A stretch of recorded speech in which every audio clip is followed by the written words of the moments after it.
Hello and welcome to another edition of the Under Center podcast. I am, of course, Darren Marr, your host. I am joined by Jake Woolhead and Rian Malloy today. Lads, Jake, you unfortunately didn't get a chance to go to the game on Saturday. Rian, you were there along with myself at the Aviva. What did you think of the occasion? It was a pretty good game, to be honest. I wasn't expecting much when I went in. But both offense moved the ball pretty well. Both defenses had some plays that they made, particularly that pick at the end that won it for Northwestern. Overall, a very, very good game. Yeah, Jake, did you get to catch any of the highlights even of the game and all?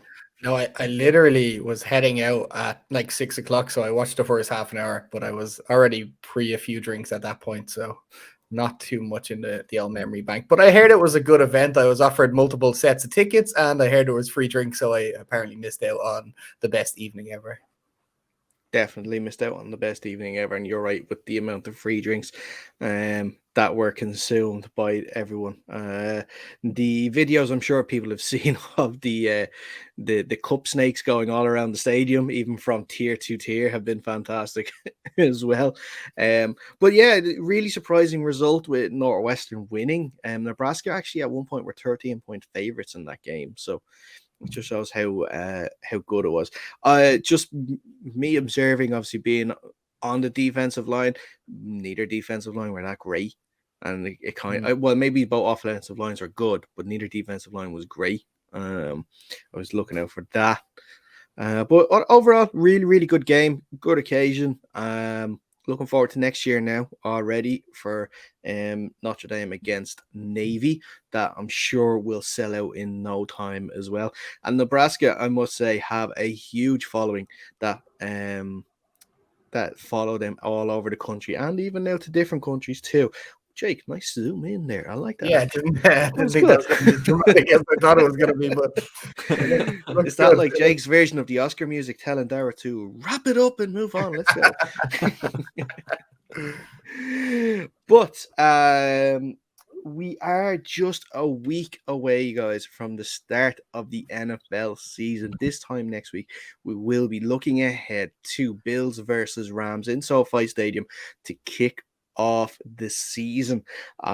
Really, really looking forward to that show next week. Make sure you stick to our socials for that because we do have a plethora of really good guests coming on to the show. So it's definitely not one to miss out. Also, while we're thanking and looking back, I want to say thank you to EA Sports for graciously donating 3 copies of Madden 23 to us to give out as competitions over the last week or so.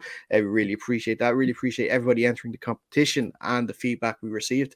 Congratulations to the 3 winners, of course, and I hope they are enjoying the game. I know when me and Jake, if you want to find out what me and Jake think of the game, you can go to our YouTube channel, Under Center Podcast. We did a little review. Our game review careers, Jake, I think has lasted just one game though. Well, for now, let's not rule out next year's Mad Edition. I hear Call of Duty coming out soon, so maybe we'll get involved there. Who knows? I don't know. Maybe we might share the wealth maybe next year. If Rain can last the season without talking too much about the Panthers, he might get a look in at a Madden 24 copy. We'll see. We'll see if the people at EA are very are gracious enough to give us another chance to do a competition next year. Fingers crossed they are. But we are going to continue our look at all 8 divisions heading into the start of the season. We have talked about the AFC and NFC West and East, but today we're going down south, looking at the AFC West, AFC South, and NFC South, of course. But before we get into that, we're just going to go through a few news pieces this week. Of course, on Tuesday was the big day where all teams had to cut down their rosters to 53 players. A few notable surprises that have come along. Jake, we'll start with you because surprisingly, a former New York Giant who moved to Tampa Bay in the offseason in Logan Ryan, thinking that he was going to be on the team, was unfortunately cut. Now, at the time of recording, it looks like they are going to bring him back on the practice squad, but definitely not what he probably thought making the move this offseason. Yeah, no, that's a mad move. Like, he's a pretty quality free safety, good leader in the locker room, and he left the Giants because they didn't want to re-sign him, save the Giants $1.5 million, but he also still got $11.5 million salary this year. So I don't know what the story is with that. I actually didn't even think it was possible for him to go on the practice squad because he's a vested veteran or whatever, but shows what I know. I think COVID rules changed that. Well, maybe, yeah. Yeah, six veterans allowed on the practice squad these days. I don't know. Yeah, and Rangers just looking at a few other names. I don't know if you've seen a few yourself over the last couple of hours, but the first round pick for the Las Vegas Raiders a couple of years ago, Alex Leatherwood, has also been let go today. I don't know if you've been paying much attention to the Panthers side of things, but definitely there's a few cuts, and I'm guessing a few teams are going to be putting in a few waiver claims over the next few days. I would imagine so. There is, most notably off the Panthers, they've cut sixth round pick from last year, Deontay Brown. Everybody kind of remembers him as being that meme, where he was lined up in the Georgia gear and he looked like Blastoise from Pokemon. But yeah, apparently he's been suffering with some weight issues. We drafted a new offensive guard and he's going to take his spot. So, yeah, down in the south, though, there's a lot of stuff going on. I don't know what they're smoking down there, but Chauncey Gardner-Johnson, he's moved off to the Eagles now. The Panthers have inexplicably brought in Laviska Shenault. Don't know why they needed another wide receiver, but there you go. So, yeah, look, we'll see how it all pans out after the waiver wires clear. And, yeah, it's going to shake things up a lot.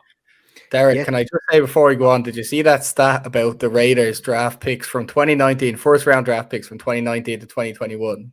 Oh, I think like none of them are still on the team. 2019, Cleveland Farrell, Josh Jacobs, and Jonathan Abram, all their 50-year options declined. 2020, Henry Ruggs and Damon Arnett both waived. And then 2021 is Alex Leatherwood waived after one season. That's just crazy. Obviously, John Gruden is just really bad. Well, it's not just John Gruden. You have to give Mike Mayock there a bit of the blame there too, being GM, of course. Seat, though, to be fair, I think he was but wasn't Mike Mayock. He was the NFL's draft guy who had the best draft analysis, and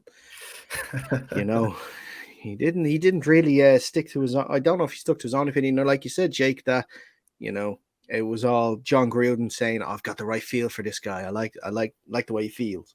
But hey, we'll see. I'm sure we'll have a look at more, plenty of more, like some notable ones as well. Like I think it was also the 2021 pick for the Vikings, Kellen Mond was let go. Ian Book, last year's pick for the Saints, also let go. A few surprising quarterback, a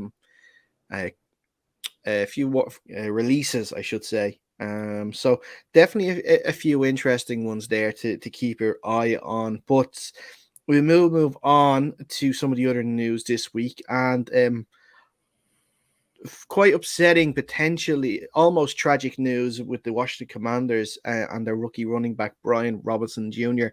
Just a day after reports surfaced that he was going to be the starting running back for the team, he was shot twice during apparent carjacking. Now, thankfully, the injuries are not life-threatening, and on Tuesday we heard the news that he is expected to make a full recovery and come back to the team. No timeline is given as of yet to when exactly he will return. But Rian, I'll start with you first on this one. It's definitely from the highs of probably hearing that you're going to be the starting running back to obviously the lows of almost not just losing your career but losing your life in a violent robbery. Yeah, this is seriously scary stuff, and I feel for the guy. He wasn't doing anything wrong in this situation. He was just in the wrong place at the wrong time, and he's lucky to have escaped with his life, let alone his career. I think it's just amazing that he's escaped with just those. I think it was his hip and a leg injury, and they're slating him for return. I mean, this guy he's a very promising young talent, and I'm happy to see that we will. At some stage be able to see him play in the league because he really deserves it just on his talent alone. Yeah, it was nice to see that he's kind of recovering. Obviously, nothing's going to be too bad for him. As you said, he wasn't doing anything wrong. It was just wrong place, wrong time for him, and that's unfortunate for him. But I did see today that he's on the 51 man roster there for the Commanders, so they're expecting him back this season at some point. Yeah, so fingers crossed it won't be too long at all, and we'll probably see Antonio Gibson probably be the starting running back for the next little while. Maybe a split between him and JD McKissick until Robinson is able to get back to the team. Moving on, for 49ers QB, Jimmy Garoppolo had been in the news a lot this offseason, and he was in the news a little more because what we all thought was going to happen where he'd be released or find a new team. The Niners had issues finding him a trade partner, so instead they decided to offer him a restructured deal so that now he is the highest paid backup in the NFL. No, he's not. He's not. Oh. You are mistaken. Sam Darnold is earning $18.98 million this year. That's Right. 5th-year option. Okay. Well, I guess. Okay, second most expensive backup. Damn, Darnold's earning 18 million this year. Damn. Yeah, that's what a 5th option will get you as a first-round pick. 5th-year option. Whew. I'm kind of shocked now with that It one. really Sam taken Darnold. off. Shook him. I've shook him to his core. It's like Sam Darnold, 18 million. Oh, and I know we're going to get into talking about the Panthers in a little bit as well, but wow, 18 million. But anyway, Garoppolo was due actually to make 25 this year, 25 million. But his new deal means he's going to get 6.5 million guaranteed. I think goes up to about 12, 15 if certain guarantees are met. Now, guys, I want to ask you this question because they obviously wanted Garoppolo out of the building all offseason, coming off the shoulder injury as well. Do you think that him staying around is a good thing for not the team, but for Trey Lance's development? Or does that give him a little bit of a, there's a Jimmy Garoppolo shaped shadow behind me just waiting for me to mess up? Jake, I'll start with you on this one. No, that's just it's a ridiculous move. It's a great move on Jimmy G's part. I'm not going to lie, but almost a rookie quarterback coming in, just after a couple of interceptions, a couple of bad games where they lose because of some mistakes he made, they're going to be calling for Jimmy G's name. Even the players in the locker room know that they're a good team, and now they're losing because they have a quarterback, in which they weren't doing with Jimmy G last year. So I just think that's a weird move. I'm hoping maybe, unless they trade him at some point or something, but this is probably the best move for Jimmy G, because if he sticks around a bit, does be a backup, and at some point replaces Trey in the lineup and plays well, he's off his deal next year and he can sign a whopper deal with someone who wants him, or they trade him to another team who wants him, plays well there, and then he still earns another contract. But if he had gone to a shit team, maybe he went to the Giants or something, played shit, then he looks bad. He's not going to get big of a contract next year. So good move on Jimmy G's part. Quite a confusing move from Kyle Shanahan and the crew for me. Yeah, Reen, just before, I just want to ask you as well that I'm sure Lance was told this whole offseason by either GM John Lynch or by head coach Kyle Shanahan that we're getting rid of Jimmy. You don't have to worry about Jimmy. You're our guy. And now to see that they're keeping him on, it's got to definitely play into his head at some point. Yeah, the optics are just a little bit off on both sides, I think. I think from Jimmy G's side, it shows a lack of ambition. He should be thinking in his own head, I can go somewhere and start in this league and prove myself as a starting quarterback, as opposed to trying to back up Trey Lance and hope for his demise.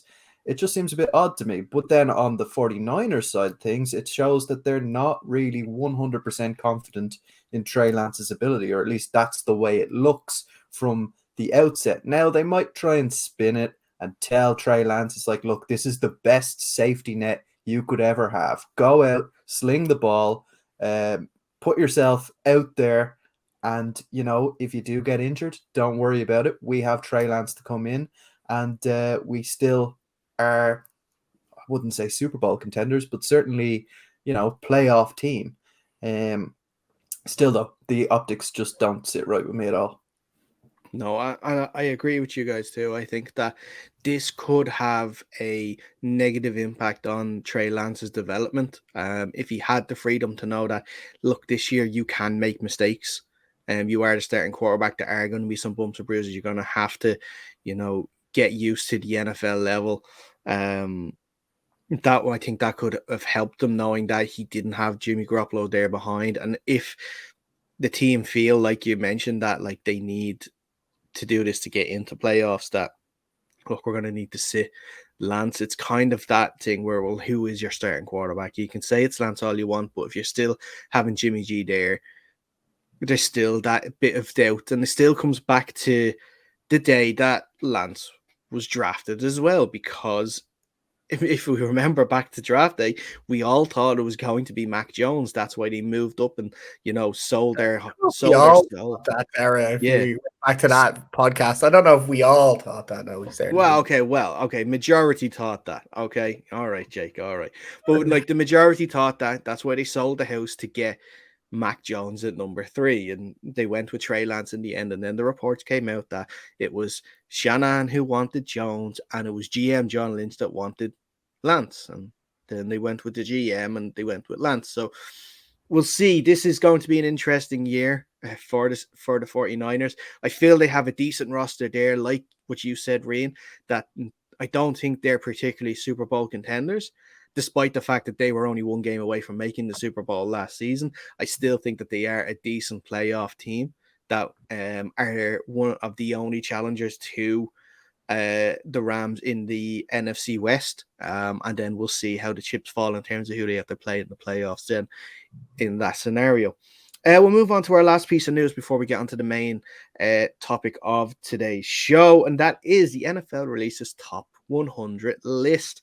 And we've seen the debate all week on Twitter, online, wherever, about who should have been put where, who was not on it and should be on it. Of course, Tom Brady was number 1, which was met with a lot of controversy as well. But I want to ask you guys, because there is we can talk for hours about where people exactly were placed, and if one player should have been up a couple of positions or down. I want, if you can pick a name or 2 names, it'd be great, that you feel was either ranked too high, ranked too low, or that didn't make the list that should have made the list. So I'm going to start off, and mine's kind of like a split one, and it's Tyler Lockett and DK Metcalf that weren't even on the list at all. I don't know how you can have 2 really good wide receivers not on a top 100 list at all. How can you have like just looking up some of the stats? Lockett has recorded 3 1,000-yard seasons in the last 3 years. He's never gone under 8 touchdowns in each of those seasons. DK Metcalf is 3 years in the league, has not gone under 900 yards. And in 2 of those 3 years, he's had double-digit touchdowns. I don't know then how you can feel that they are not worthy of being in the top 100, but you put Calvin Ridley in the top 100, who didn't play last year and is not going to play this year.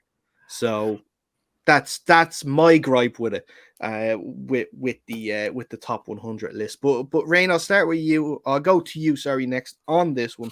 Is there any name that you have issue with on it? Well, I have one that needs to go in the bin and one that needs to go up. And the one that I take the most issue with is Trayvon Diggs in the top 40. Why is this guy even in the top 100? He shouldn't be in the top 200. He's probably not in the top 100 players in the AFC East. He's that bad. I talked about it last week. He was beaten for the most yards by any cornerback in NFL history last season. So how does that qualify him to go onto a top 100 list? But anyway, look, I've done enough hating on Trayvon Diggs over the past couple of weeks. So I'll move on to someone who deserves to be much, much higher up the list. And I think that's Justin Herbert. I believe he came in at number 18. And if you compare him side by side with Tom Brady, who came in at number 1, his stats are pretty much identical, right? He had over 5,000 passing yards. He had, I can't remember how many touchdowns, but his touchdown to interception ratio was one of the best in the league. I don't know why they're hating on this guy. Maybe it's just that he's younger than some of the other quarterbacks who are ranked above him, so he has a little bit more to prove. But I think he did prove it last season and is deserving of being higher up that list. Well, I think wasn't Deshaun Watson ranked ahead of him, even though he didn't play last year as well. Deshaun Watson made the list. That's also a big disgraceful. issue too. But also on the Trayvon Diggs thing, Jake, I want to ask your opinion on this. Did Fionn give Reen the notes on that? No, he didn't. It's well known. We're all arguing. I could sit here and talk how shit this fella is as well. And you don't have to stop because you rag on him too much. He's a Cowboys player. It's enough to keep on ragging on him. So I'm all for that. Yeah, I'm all for notifying everybody how many interceptions he got, but also how many touchdowns he gave up as well, because yeah, it's a ridiculous stat. But I agree with Ree. I think Justin Herbert should absolutely be higher on that list. That's madness. I hate that list. It just annoys me. It's so petty. There's so many. Is it last year? Is it total career? Is it what? It's all shite. Like, I would have changed it. Aaron Donald should have been up ahead of Tom Brady at 1, I think. Anyway, he's too valuable to that team to be disregarded. I mean, 2 isn't a disregarded, but he should be 1 anyway. I just can't stand the list anyway. It just annoys me. And Daniel Jones wasn't on it, and clearly this man can run. He's faster than a lot of wide receivers if he can run in a straight line and not fall over. Daniel Jones wasn't on it. Mac Jones was on it. And he was ranked ahead of Kirk Cousins, which I don't understand. Why is Kirk Cousins on it? He's not even that good. Like, he was 99th on the list, like, so. Yeah, surely he could have. Daniel Jones could have slipped in there somewhere. Kirk Cousins is a Dak Prescott / Derek Carr / Carson Wentz. He's just a stat filler. Andy Dalton has to go in there as well. Well, if you're saying that, then he should have been in the top 40, because I think Carr and Dak were in the top 40 in the list. But look, let's move on. If you do have anything to say about the NFL 100 list, if there's any name that you didn't like on it, just get in contact with us. Go to our socials at UnderCenterPod on Twitter, the same on Instagram as well. And you can talk to us there. Let us know what you think of the list or any of the stories we've talked about so far today. Make sure you are subscribed to our YouTube channel as well, Under Center Podcast. That's where you get all of our shows and catch up. We will also cut the shows into different segments so that if you don't have time to listen to the full or watch the full podcast, you can watch it in segments. If you prefer listening to it on the go, we do the exact same thing. Under Center Podcast, wherever you get your podcasts, that's where you'll find the show. Again, we cut it up into bite-sized chunks so that you will always have content there to listen to whenever you are on the go. But let's move on to